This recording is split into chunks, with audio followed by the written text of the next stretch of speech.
Let's say a word about dreams. We all have thoughts which we never knew we had. They are too uncomfortable, too incompatible with our adult self to be remembered. Yet they are often disturbing, rumbling under the surface like lava in a volcano.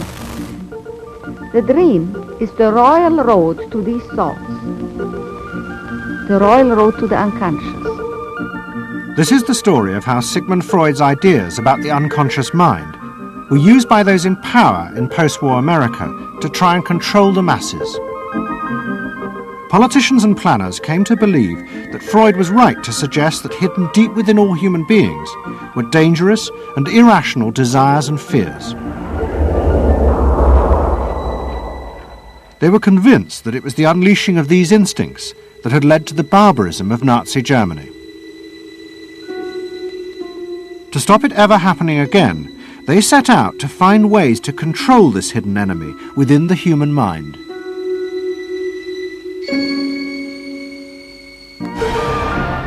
At the heart of the story are Sigmund Freud's daughter Anna and his nephew Edward Bernays, who had invented the profession of public relations. Their ideas were used by the US government, big business and the CIA to develop techniques to manage and control the minds of the American people. Those in power believed that the only way to make democracy work and create a stable society was to repress the savage barbarism that lurked just under the surface of normal American life.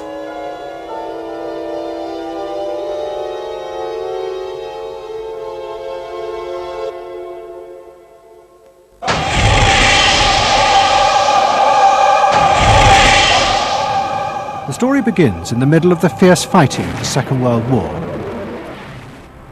As the fighting intensified, the American army was faced by an extraordinary number of mental breakdowns among its troops. 49% of all soldiers evacuated from combat were sent back because they suffered from mental problems. In desperation, the army turned to the new ideas of psychoanalysis. They made a film record of the experiment using hidden cameras. It says here on your record that you had headaches and that you had crying spells. Yes, sir. I believe in your profession is called nostalgia. In other words, homesickness. Yes, sir. Mm-hmm. It was induced when, shortly before the war, I received a picture of my sweetheart. Yes.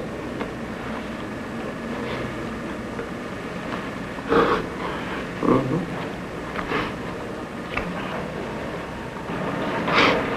I'm sorry, I can't continue. That's all right.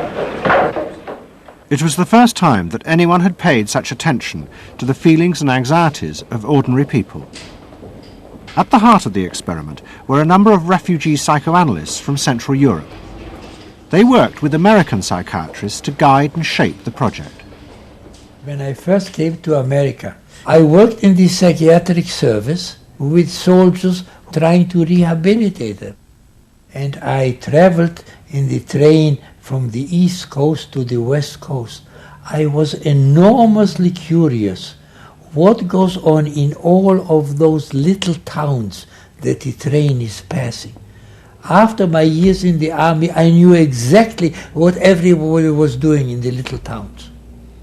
Because I saw so many people who came from there, and I understood their aspirations, their disappointments, and so forth. So it was as if somebody invited me to a privileged tour into the inner soul of America.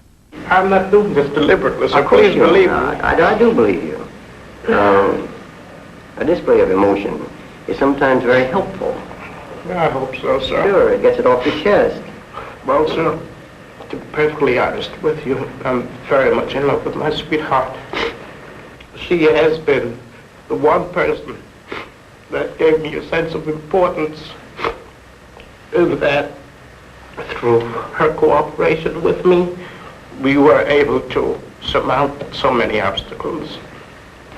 Take it easy now. Just talk to... The psychoanalysts used techniques developed by Freud to take the men back into their past. They became convinced that the breakdowns were not the direct result of fighting.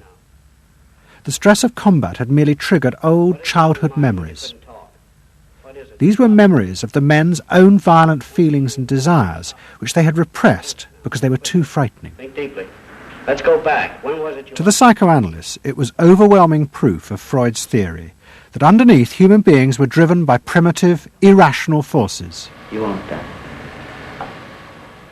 World War II was a major shattering experience because I discovered the enormous role of the irrational in the lives of most people.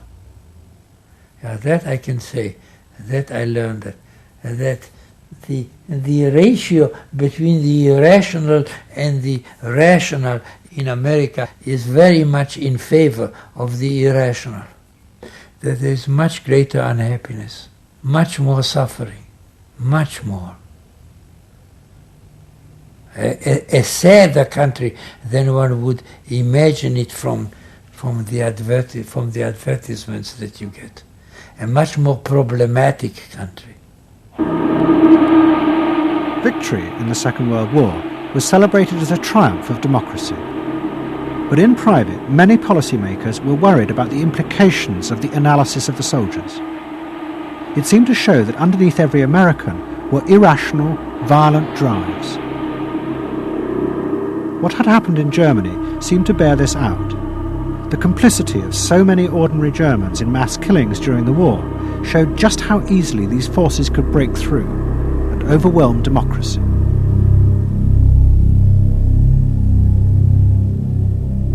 Planners and policymakers had been convinced by their experiences during World War II that human beings could act very irrationally because of this sort of teeming and raw and unpredictable emotionality, the kind of chaos that lived at the base of human personality could, in fact, infect the society, social institutions, to such a point that the society itself would become sick. That's what they believe happened in Germany, in which the irrational, the anti-democratic, went wild. It was a vision of human nature as incredibly destructive, and they were terrified that Americans would in fact behave that way, or were capable of behaving that way, and they wanted to avoid a rerun of that. So what is needed is a human being that can internalize democratic values so that they are not shaken with the storm. And psychoanalysis carried in it the promise that it can be done. It opened up new vistas as to how the inner structure of the human being can be changed so that he becomes a more vital, free supporter and maintainer of democracy. The psychoanalysts were convinced they not only understood these dangerous forces, but they knew how to control them too. They would use their techniques to create democratic individuals, because democracy left to itself failed to do this.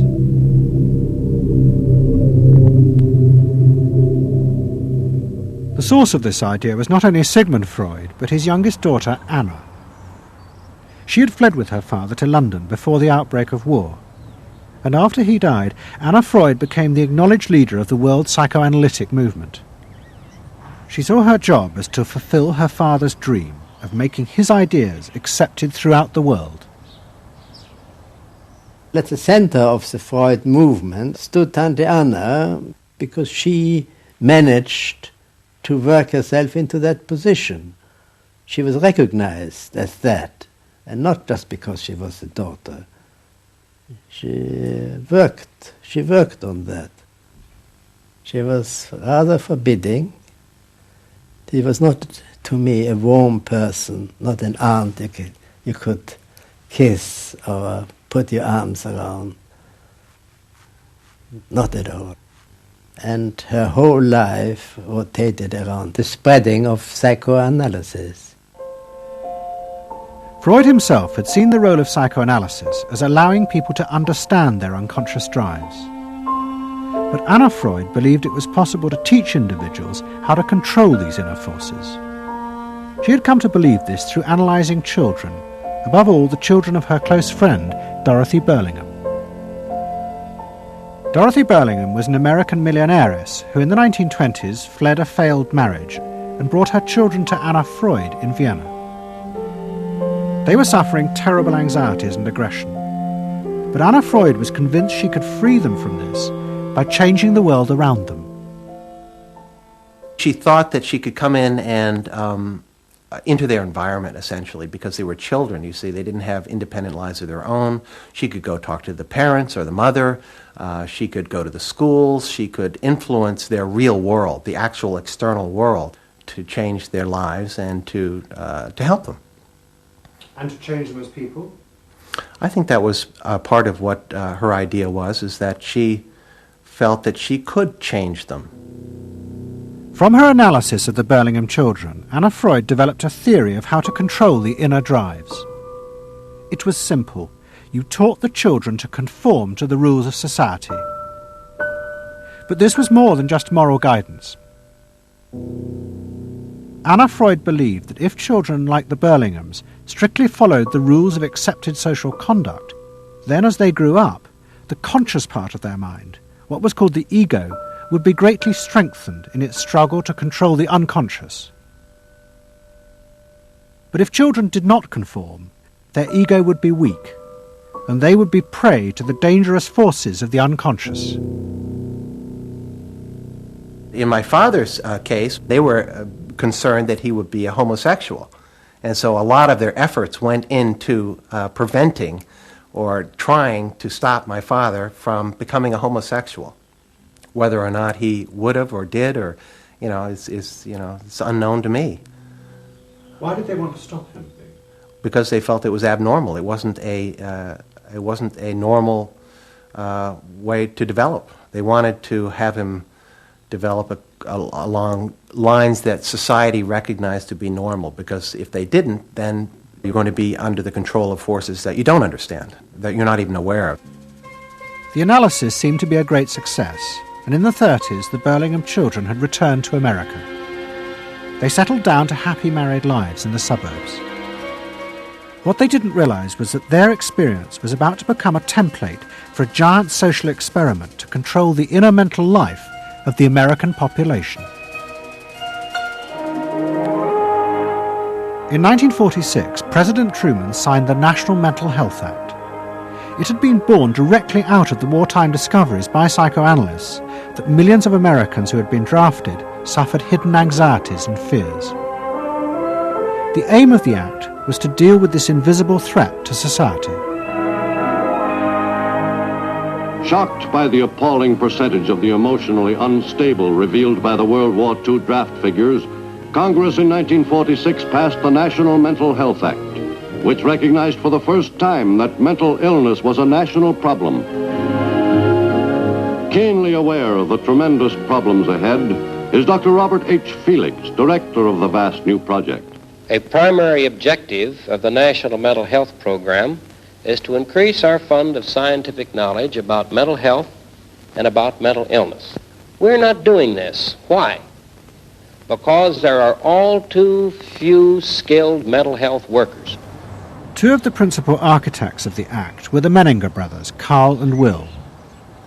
Will had run the wartime psychotherapy experiments, and now he and his brother began to train hundreds of new psychiatrists. The Menningers were convinced that it would be possible to apply Anna Freud's ideas on a wide scale, and to adults as well as children. The psychiatrist's job would be to teach ordinary Americans how to control their unconscious drives. Psychoanalysis could be used to make a better society. They said psychoanalytic thinking could make for the betterment of society because you could change the way the mind functioned. And you could take the ways in which people did hurtful things to themselves and others and alter them by enlarging their understanding. And this was the vision psychoanalysis brought. That you could really change people. That you could really change people. And you could change them almost in limitless ways. In the late 40s, a vast project began in America to apply the ideas of psychoanalysis to the masses. Psychological guidance centres were set up in hundreds of towns. They were staffed by psychiatrists who believed it was their job to control the hidden forces inside the minds of millions of ordinary Americans. Yes, I need something done. I need some help. Did you have any particular teachers that you liked, any sort? I liked all my teachers except one, I remember. Well, what was the trouble with this one? I don't know, she just scared me most of the time. And holler at me and I'd run outside and vomit. I hate my brother. Loathe him. Despise him. At the same time, thousands of counsellors were trained to apply psychoanalysis to marriage guidance. And social workers were sent out to visit people's homes and advise on the psychological structure of family life. Behind all this was the fundamental idea of Anna Freud's, that if people were encouraged to conform to the accepted patterns of family and social life, then their ego would be strengthened. They would be able to control the dangerous forces within them. When your emotions control your actions, it affects not only yourself, but the people around you. And if this sort of flare-up is repeated often, it might lead to a permanently warped personality. You can control the fire of your emotions so that your personality becomes more pleasant. So we expect that someone who's been through that experience to be much more insightful, much more understanding, and a much better regulated person. And what happens to the dog? And regulation includes being able to let go, as it were, to enjoy a football game or a soccer game.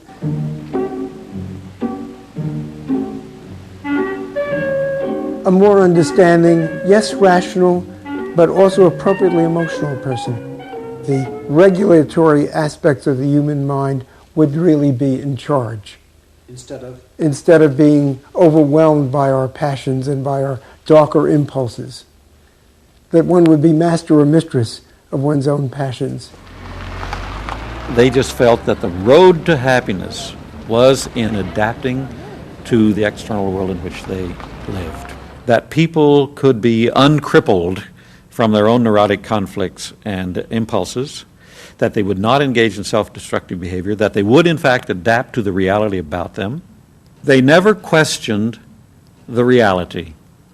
They never questioned that it might itself be a source of evil or something to which you could not adapt without compromise or without suffering or without exploiting yourself in some way.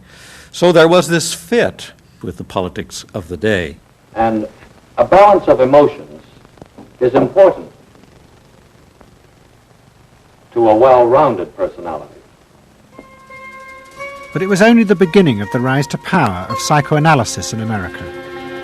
Psychoanalysts were about to move into big business and use their techniques not just to create model citizens, but model consumers. Last week's episode showed how Freud's American nephew, Edward Bernays, had been the first to convince American corporations that they could sell products by connecting them with people's unconscious feelings. But now, a group of psychoanalysts were going to take what Bernays had begun and invent a whole range of techniques to get inside and manage the unconscious mind of the consumer. They were led by Ernest Dichter. Dichter had practiced next door to Freud in Vienna, but he had come to America and set up the Institute for Motivational Research in an old mansion north of New York. This is the Institute for Motivational Research, a place devoted to the intriguing business of finding out why people behave as they do, why they buy as they do, why they respond to advertising as they do. And this is Dr. Ernest Dichter. We don't go out and ask directly, why do you buy, why don't you? What we try to do instead is to understand the total personality, the self-image of the customer. We use all the resources of modern social sciences. It opens up some stimulating psychological techniques for selling any new product. Like the other psychoanalysts, Dichter believed that American citizens were fundamentally irrational beings. They could not be trusted. Their real reasons for buying products were rooted in unconscious desires and feelings. And Dichter wanted to find ways to uncover what he called the secret self of the American consumer. He was trying to get out of people's mind the unconscious motivations that they had for purchasing. These could be sexual, they could be psychological, they could be sociological, they could be a demand for status, a demand for recognition. There were things that people couldn't verbalize or wouldn't verbalize because they were too secret to them. They were too much a part of their nature, and they would be embarrassed. They would be embarrassed if they came out and said things like this. He would interview people, but not ask them direct questions, but let them talk freely like you do in psychoanalysis. And that was his background. And so he said, why can't we have a group therapy session about products? All right? And so Dichter built this room up above his garage, and he said we can have psychoanalysis of products. They can actually act out and verbalize their wants and needs. What we're going to do is try a couple of these salad dressings. Now let's see what happens. Here is our typical housewife. She doesn't follow the instructions. And they could be observed and watched, and other people could comment, and they could talk about it, and everybody could join in. He was the first to do this. This was absolutely the first thing that was ever done. And he had a movie projector up there where you could show advertisements and things like that, and people could react to them. And he invented the whole technique for mining the unconscious about the hidden psychological wants that people had about products. This became the focus group. It worked! Dichter's breakthrough came with a focus group study he did for Betty Crocker Foods. Like many food manufacturers in the early 50s, they had invented a new range of instant convenience foods. But although consumers had told market researchers they would welcome the idea, in fact, they were refusing to buy them. The worst problem was the Betty Crocker cake mix. Dichter did a series of focus groups where housewives free associated about the cake mix. He concluded that they felt unconscious guilt at the new image being promoted of ease and convenience. In other words, he understood that the barrier to the consumption of the product was the housewife's feeling of guilt about using it. They basically, on one hand, wanted to make it easy for themselves, but they felt guilty about it. So what you've got to do in those circumstances is remove the barrier being guilt. The way you do that is to give the housewife a greater sense of participation. And how do you do that? By adding an egg. Simple as that. As simple as that. Dichter told Betty Crocker to put an instruction on the packet that the housewife should add an egg. It would be an unconscious symbol, he said, of the housewife mixing in her own eggs as a gift to her husband, and so would lessen the guilt. Betty Crocker did it, and the sales soared. My cake is ready. The consumer may have basic needs that the consumer himself or herself doesn't fully understand. You have to know what those needs are in order to fully exploit the consumer. Is it wrong to give people what they want by taking away their defenses, helping remove their defenses? It seems so much longer than last year. It is. Nearly 4 inches longer in some models. Oh! Dichter's success led to a rush by corporations and advertising agencies to employ psychoanalysts. They became known as the Depth Boys, and they promised to show companies how to make millions by connecting their products with people's hidden desires. Dichter himself became a millionaire, famous for inventing slogans like "a tiger in your tank." Even the marketing of the Barbie doll came from a children's focus group. And so it goes. But Dichter was convinced that this was far more than just selling. Like Anna Freud, he believed that the environment could be used to strengthen the human personality. And products had the power both to sate inner desires and give people a feeling of common identity with those around them. It was a strategy for creating a stable society. Dichter called it the strategy of desire. To understand a stable citizen, You have to know that modern man quite often tries to work off his frustrations by spending on self-gratification. Modern man is eternally ready to fill out his self-image by purchasing products which complement it. If you identify yourself with a product, it can have a therapeutic value. It improves your self-image, and you become a more secure person, and you have suddenly this confidence of going out in the world and doing what you want successfully. Bernays believed that that would then improve the whole of our society and become the best society on this planet.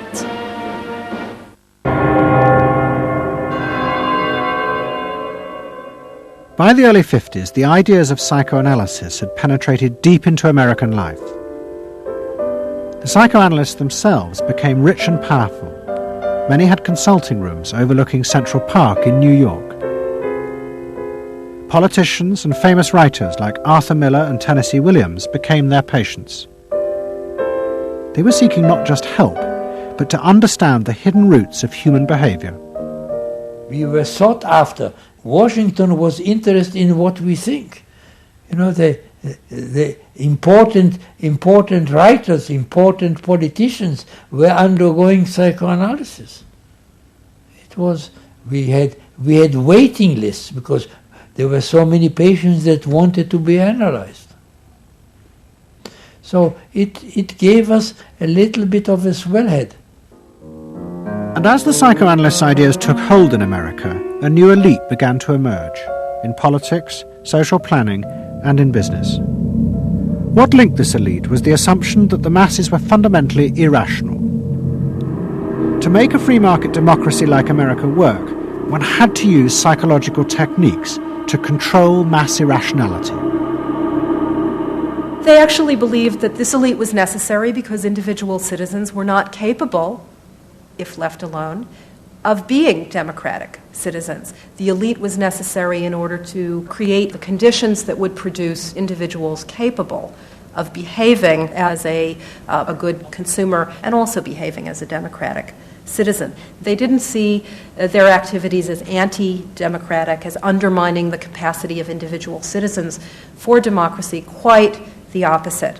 They understood that they were creating the conditions for democracy's survival and future. The rise of psychoanalysis to power in America was an extraordinary triumph for Anna Freud and her tireless promotion of her ideas. She remained in England, living with Dorothy Burlingham. On the surface, it was an idyllic life. She and Dorothy had bought a weekend cottage on the Suffolk coast. And in the summers, Dorothy's children came from America to visit with the grandchildren. But underneath, things were going badly wrong. Both Bob and Mabby Burlingham, who Anna Freud had analysed in the 1930s, had suffered personal breakdowns, and their marriages were collapsing. Bob was drinking heavily, and Mabby suffered terrible anxieties. The real reasons for the visits to England were yet more analysis with Anna Freud. Well, the problem was that it didn't look very good, did it? Because here you have somebody who's having nervous breakdowns and is having alcoholic binges. And this is not exactly, doesn't really sit well. Well, you know, from a humane standpoint, obviously this is not desirable. You know, you want to help these people. But it also had the wider ramifications of everybody in analysis, in analytic circles, knew that Bob and Mabby were guinea pigs. They were the living proof that this was a wonderful process. It was very much swept under the rug. It didn't get out. I mean, these people had such, their power and influence was such that, you know, you were very careful. Anna Freud was a very powerful person, and you were the grandchildren, and she knew a great deal more than you did about what went on in your parents' lives and so forth. It was not something you were going to tangle with, and you were a product of the whole situation. But at the same time, we all knew that something was really out of whack. As she grew older, she became more and more important, didn't she? Politically and scientifically, but she didn't know when to stop. She was a bit too righteous. What she did was always the thing, and she would never, to my knowledge, acknowledge that she could make a mistake or be wrong. That is my feeling. But the power and influence of the Freud family in America was about to grow even more. Politicians were about to turn to Anna Freud's cousin, Edward Bernays, for help in a time of crisis. He was going to manipulate the inner feelings and fears of the masses to help America's politicians fight the Cold War. I don't mean to say, and no one can say to you, that there are no dangers. Of course there are risks if we are not vigilant, but we do not have to be hysterical. In 1953, the Soviet Union exploded its first hydrogen bomb, and the fear of nuclear war and communism gripped the United States. Those in power became concerned about how to reassure the population. Committees were set up and public information films made, appealing for calm in the face of new threats, like nuclear fallout. It's the fallacy of devoting 85% of one's worrying capacity to an agent that constitutes only about 15% of an atomic bomb's destroying potential. At this point, Edward Bernays was living in New York. In the 1920s, he had invented the profession of public relations and was now one of the most powerful PR men in America. He worked for most of the major corporations and advised politicians, including President Eisenhower. Like his uncle Sigmund, Bernays was convinced that human beings were driven by irrational forces. The only way to deal with the public was to connect with their unconscious desires and fears. Bernays argued that instead of trying to reduce people's fear of communism, one should actually encourage and manipulate the fear, but in such a way as it became a weapon in the Cold War. Rational argument was fruitless. What my father understood about groups is that they are manipulable, they're malleable, and that you can tap into their deepest desires or their deepest fears and use that to your own purposes. I don't think he felt that all those publics out there had reliable judgment, that they very easily might vote for the wrong man or want the wrong thing, so that they had to be guided from above. One of Bernays' main clients was the giant United Fruit Company. They owned vast banana plantations in Guatemala in Central America. For decades, United Fruit had controlled the country through pliable dictators. It was known as a banana republic. But in 1950, a young officer, Colonel Arbenz, was elected president. He promised to remove United Fruit's control over the country.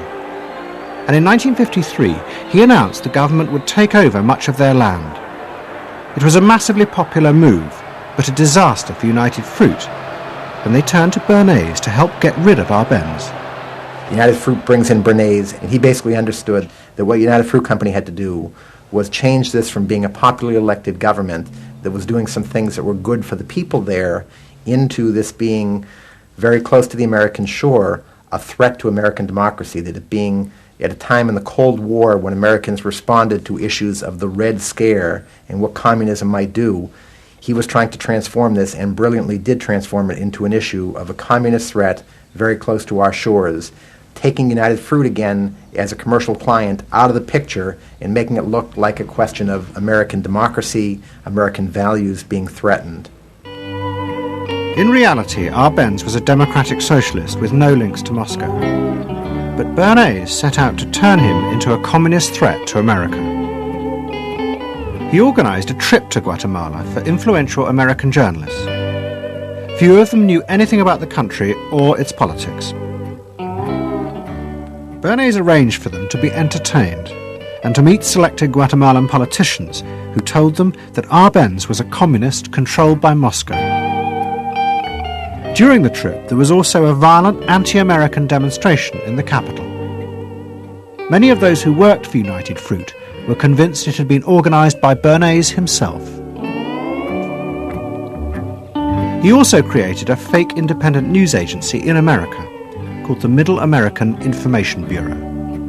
It bombarded the American media with press releases saying that Moscow was planning to use Guatemala as a beachhead to attack America.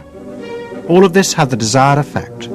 In Guatemala, the Jacob Arbenz regime became increasingly communistic after its inauguration in 1951. Communists in the Congress and high governmental positions controlled major committees, labor and farm groups, and propaganda facilities.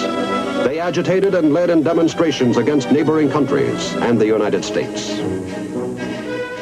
What was profoundly new in terms of what Bernays did is he took this menace to our backyard in Guatemala. For the first time, we saw Reds a couple hundred miles from New Orleans who Eddie Bernays had us believing were a true threat to us, that it was going to be a Soviet outpost in our backyard. But what Bernays was doing was not just trying to blacken the Arbenz regime. He was part of a secret plot. President Eisenhower had agreed that America should topple the Arbenz government, but secretly. The CIA were instructed to organize a coup. Working with the United Fruit Company, the CIA trained and armed a rebel army and found a new leader for the country called Colonel Armas. The CIA agent in charge was Howard Hunt, later one of the Watergate burglars. What we wanted to do was have a terror campaign to terrify Arbenz particularly, terrify his troops, much as the German Stuka bombers terrified the population of Holland, Belgium, and Poland at the onset of World War II, and just rendered everybody paralyzed. As planes flown by CIA pilots dropped bombs on Guatemala City, Edward Bernays carried on his propaganda campaign in the American press. He was preparing the American population to see this as the liberation of Guatemala by freedom fighters for democracy. He totally understood that the coup would happen when the public and the press, when conditions in the public and the press allowed for a coup to happen, and he created those conditions. He was totally savvy in terms of just what he was helping create there in terms of this overthrow. But ultimately he was reshaping reality, reshaping public opinion in a way that's undemocratic and manipulative. On June the 27th, 1954, Colonel Arbenz fled the country, and Armas arrived as the new leader. Within months, Vice President Nixon visited Guatemala. In an event staged by United Fruit's PR department, he was shown piles of Marxist literature that had been found, it was said, in the presidential palace. This is the first time in the history of the world that the communist government has been overthrown by the people. And for that we congratulate you and the people of Guatemala for the support they have given. And we are sure that under your leadership, supported by the people whom I have met by the hundreds on my visit to Guatemala, that Guatemala is going to enter a new era in which there will be prosperity for the people together with liberty for the people. Thank you very much for allowing us to see this exhibit of communism in Guatemala. You're welcome. And for dinner, see what Mother has for dessert. Banana gingerbread shortcake. Just another of the many tempting ways in which this nutritious fruit can be prepared. So now that you've seen where bananas come from before they reach your table, our journey to Banana Land is ended. We hope you enjoyed the trip. We know you like bananas. Bernays had manipulated the American people, but he had done so because he, like many others at the time, believed that the interests of business and the interests of America were indivisible, especially when faced with the threat of communism. But Bernays was convinced that to explain this rationally to the American people was impossible, because they were not rational. Instead, one had to touch on their inner fears and manipulate them in the interests of a higher truth. He called it the engineering of consent. He was doing it for the American way of life, and to which he was devoted. Sincerely devoted. And yet he felt the people were really pretty stupid. And that's the paradox. If you don't leave it up to the people themselves, but force them to choose what you want them to choose, however subtly, then it's not democracy anymore. It's something else. It's being told what to do. It's that old authoritarian thing. But the idea that it was necessary to manipulate the inner feelings of the American population in the interests of fighting the Cold War now began to take root in Washington. Above all, in the CIA, who were going to take it much further. They were concerned that the Soviets were experimenting with psychological methods to actually alter the memories and feelings of people, the aim being to produce more controllable citizens. It was known as brainwashing. Psychologists in the CIA were convinced that this really might be possible, and that they should try to do it themselves. The image of the human being that was being built up at that particular time was that there was a great deal of vulnerability in every human being, and that vulnerability could be manipulated to program somebody to be something that I wanted them to be, and they didn't want to be. That you could manipulate people in such a way that they could be automatons, if you will, for whatever your own purposes were. This was the image that people thought was possible. In the late 50s, the CIA poured millions of dollars into the psychology departments of universities across America. They were secretly funding experiments on how to alter and control the inner drives of human beings. The most notorious of these experiments was run by the head of the American Psychiatric Association, Dr. Ewan Cameron. Like many psychiatrists at that time, Cameron was convinced that inside human beings were dangerous forces which threatened society. But he believed that it was possible not just to control these forces, but actually remove them. He thought that psychiatry should not just concentrate on sick people, mentally ill, but should actually go into government, that politicians should listen to psychiatrists. Psychiatrists should be in every parliament and should direct and monitor political activities, because they knew in a rational, scientific way what was good for people. Cameron had set up a clinic in a hospital in Montreal called the Allen Memorial. It is now long since closed down. Cameron took patients who suffered a wide range of mental problems. His theory was that these resulted from forgotten or repressed memories. But he was impatient with the idea of using psychotherapy to uncover them. Instead, he would simply wipe them. Cameron used drugs, including LSD, and the technique of ECT, electroconvulsive therapy. It was conventionally used at that time to relieve depression. But Cameron was going to use it in a new way, to produce new people. He was really using it to try and change the fundamental function of the individual, to alter their past memories, their past ways of behaving. And as I think he said at one point, it is to just sort of erase everything from their past so that you then had a slate in which you could record new ways of behavior. And so he used massive doses of shock, people receiving several shocks a day, and over a course of time, hundreds of ECT treatments, so that they were just reduced to a sort of a very primitive vegetable state. I don't remember what happened to me. I was introduced to Dr. Cameron, and I don't remember Dr. Cameron at all. I don't remember any of that. They shipped me up to what they called the sleep room, and they gave me all of these electroconvulsive shock treatments and megadoses of drugs and LSD and all of that, and I have no memory of any of that. Nothing of that time at the Allen Memorial or any of my life previous to that. All gone. Wiped. And then, having depatterned somebody or brought them down to where basically nothing but the essential functions of the body were going on in terms of breathing and things of this nature. Then he would begin to feed material into these individuals, positive material, such that the brain would be programmed in a positive way, so that the individual would be completely altered. Then he put these tapes under our pillows called psychic driving.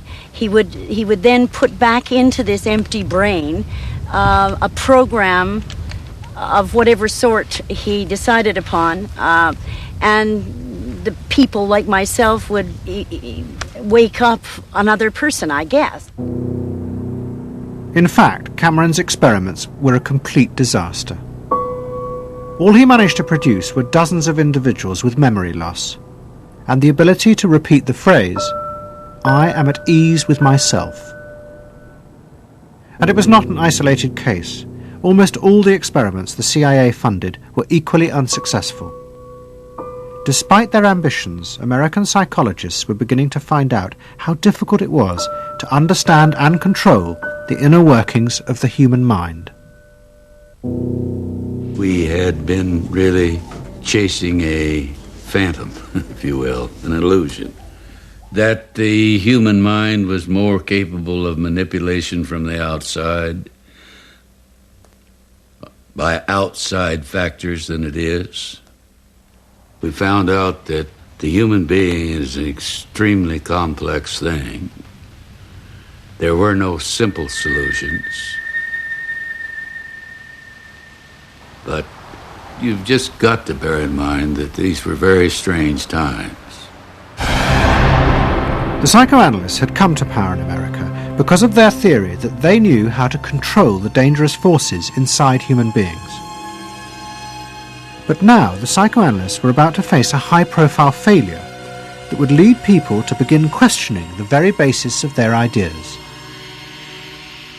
It began in Hollywood.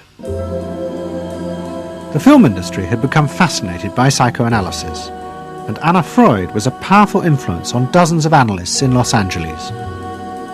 They treated film stars, directors, and studio bosses. Anna Freud's closest friend was the most sought after of all, Ralph Greenson.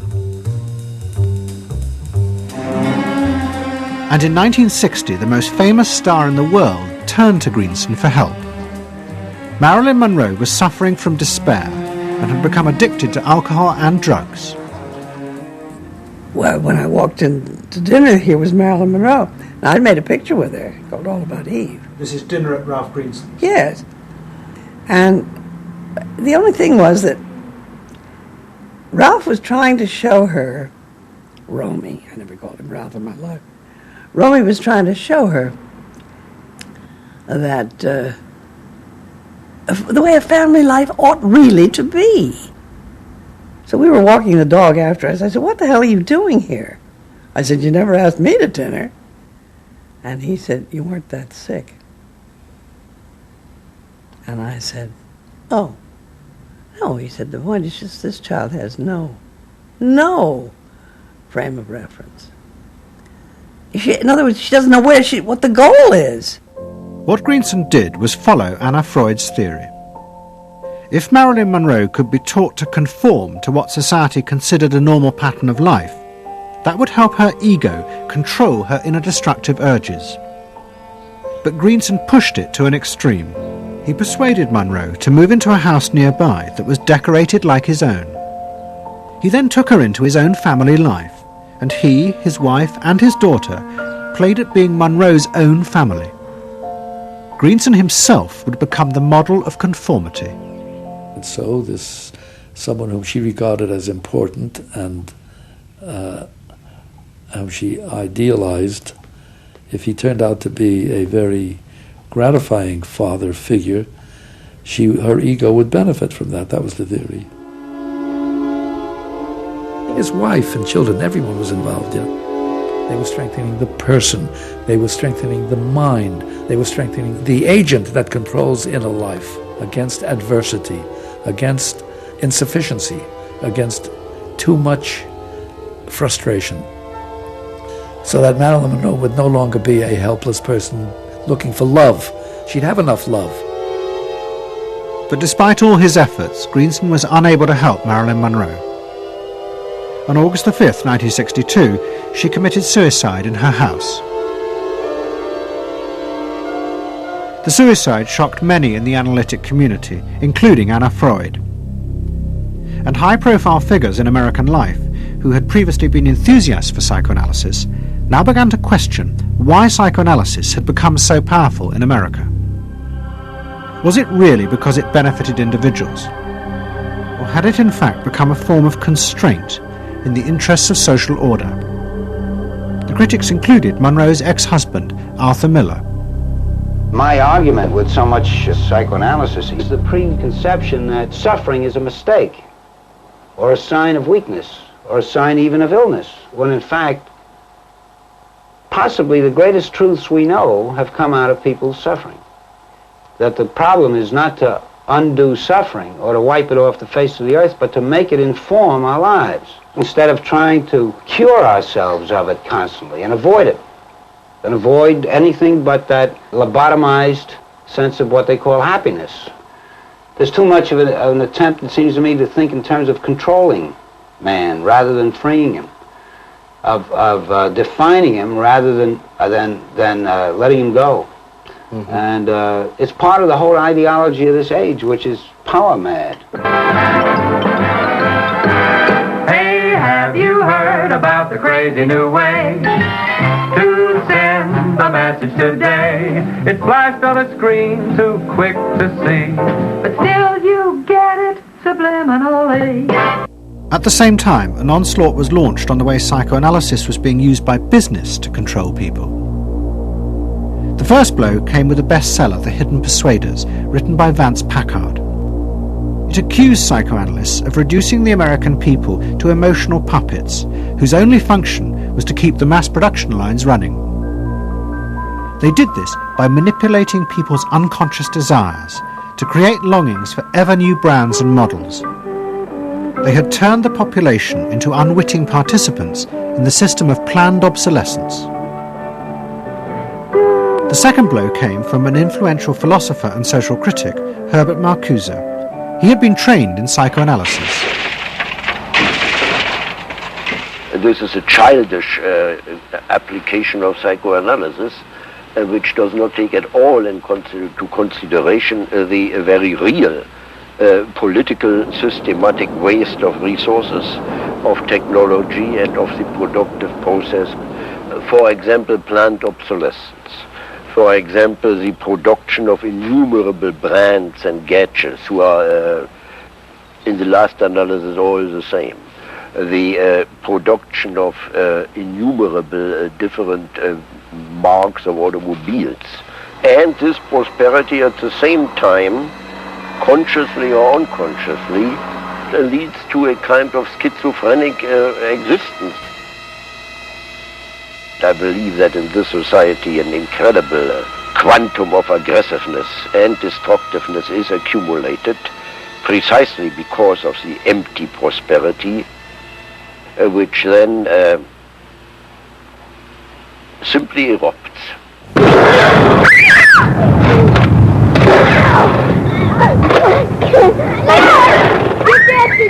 Marcuse's argument was not simply that psychoanalysis had been used for corrupt purposes. It was more fundamental. Marcuse said that the very idea that you needed to control people was wrong. Human beings did have inner emotional drives, but they were not inherently violent or evil.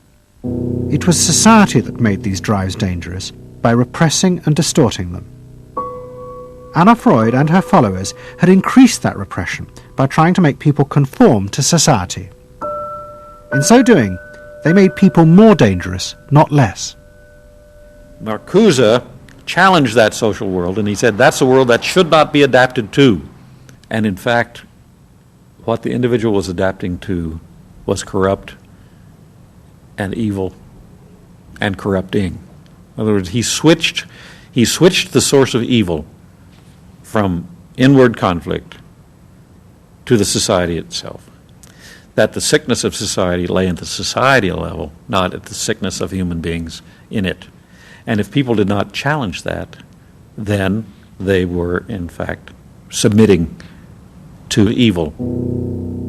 Modern psychology has a word that is probably used more than any other word in psychology. It is the word maladjusted. It is the ringing cry of modern child psychology, maladjusted. Now, of course, we all want to live the well-adjusted life in order to avoid neurotic and schizophrenic personalities. But as I move toward my conclusion, I would like to say to you today, in a very honest manner, that there are some things in our society and some things in our world for which I'm proud to be maladjusted.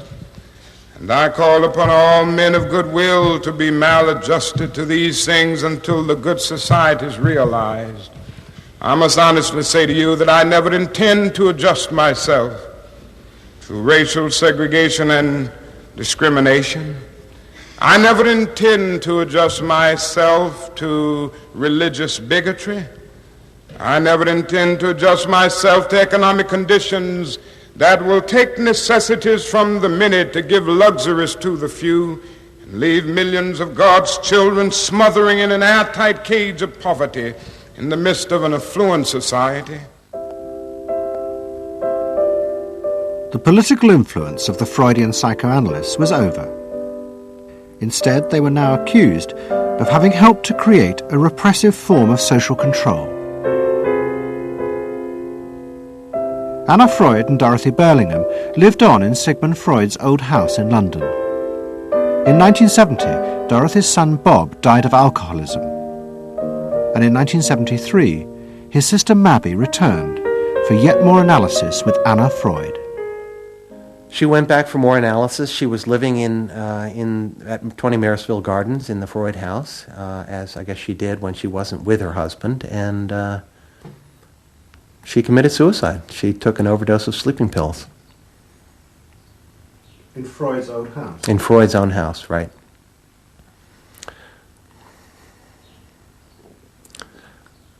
So, I mean, the obvious, there are a lot of implications that one can draw from that, and I just think she happened to reach the end of the rope there.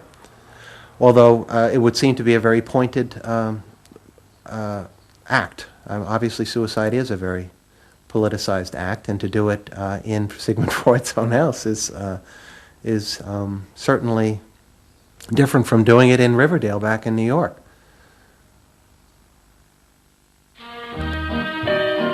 Next week's episode will tell the story of the rise to power of the enemies of the Freud family.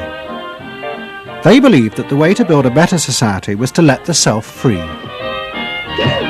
But what they didn't realize was that this idea of liberation would provide business and politics with yet another way to control the self, by feeding its infinite desires. To be lonesome, you know not what it means to be blue. Someday you'll realize and pay for all those lies, then you'll know what it means to be blue.